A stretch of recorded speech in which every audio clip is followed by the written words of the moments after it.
बिस्मिल्लाहिर्रहमानिर्रहीम। अस्सलाम वालेकुम। हज़रत लूत अलैहिस्सलाम की कौम पर अज़ाब क्यों आया? हज़रत लूत अलैहिस्सलाम जिस कौम की तरफ भेजे गए वो बहुत खुशहाल थी। उनकी बस्तियां बहुत आबाद थी, लेकिन ये कौम बुराई में डूबी हुई थी। लोग खुदा को छोड़कर बूतों को पूजते थे, बटमारी करते, और सबसे बड़ी बुराई इनके यहाँ ये थी कि वो औरतों को छोड़कर लड़कों के साथ बुरा काम करते थे। कहा जाता है इस बदफेली का बानी शैतान था।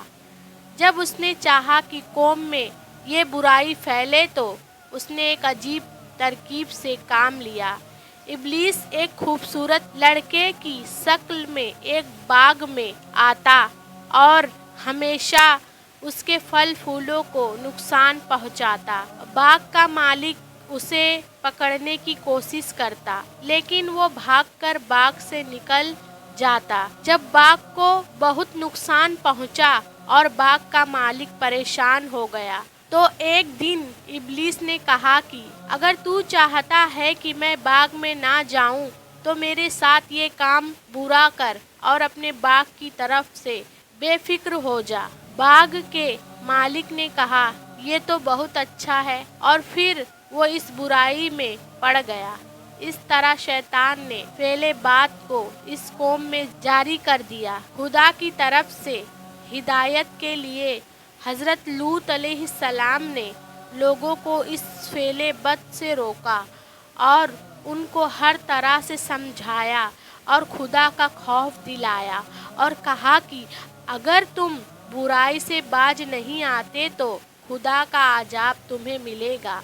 लेकिन लोग इतने बेशरम और बेहया थे कि बोले, हम पर खुदा का अज़ाब ला अगर तू सच्चा है। हज़रत लूत फिर भी उनको समझाते रहे और उनको खुदा की तरफ दावत देते रहे। अपने चाचा इब्राहिम अलैहिस्सलाम की तरफ हज़रत लूत अलैहिस्सलाम भी मेहमानों की बड़ी इज्जत और खिदमत करते थे। जब हज़रत लूत की कौम की बुराई हद से ज़्यादा बढ़ गई तो खुदा ने इस कौम को मिटा देने का फैसला कर लिया। कुछ फरिश्ते हसीन और खूबसूरत लड़कों की शक्ल में हज़रत लूत अलैहिस्सलाम के सामने आए। हज़रत लूत अलैहिस्सलाम को सख्त परेशानी हुई, क्योंकि वो अपनी कौम की आदत से वाकिफ थे। इसीलिए मेहमानों के आने से बहुत रंजीदा हुए। मेहमानों को अपने घर में ठहराया और बीवी से कहा किसी को मेहमानों का हाल मालूम ना होने पाए।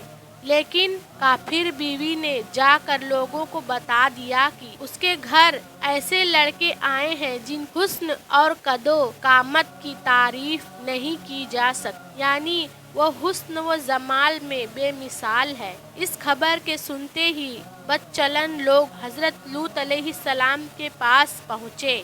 हज़रत लूत ने कहा, मुझे क्यों मेहमानों के सामने फजीहत करते हो? बुराई से बाज रहो।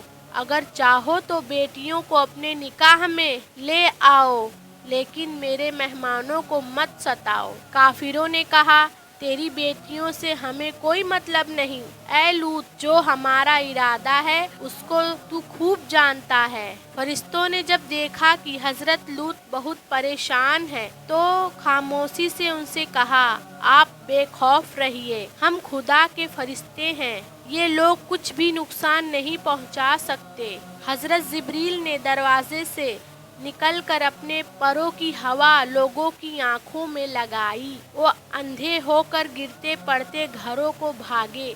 हज़रत लूत को हुक्म हुआ कि वो बस्ती छोड़ दे और पीछे लौटकर ना देखे। हज़रत लूत अलैहिस्सलाम को अल्लाह ताला ने अजाब से बचा लिया। हज़रत लूत की बीवी और काफिर कौम तबाह और बर्बाद हो गई। खुदा ने बस्ती को उलट पलट कर दिया। इस कौम पर खुदा ने पत्थरों की बारिश की और उसका दुनिया में कोई नामो निशान बाकी ना रहा।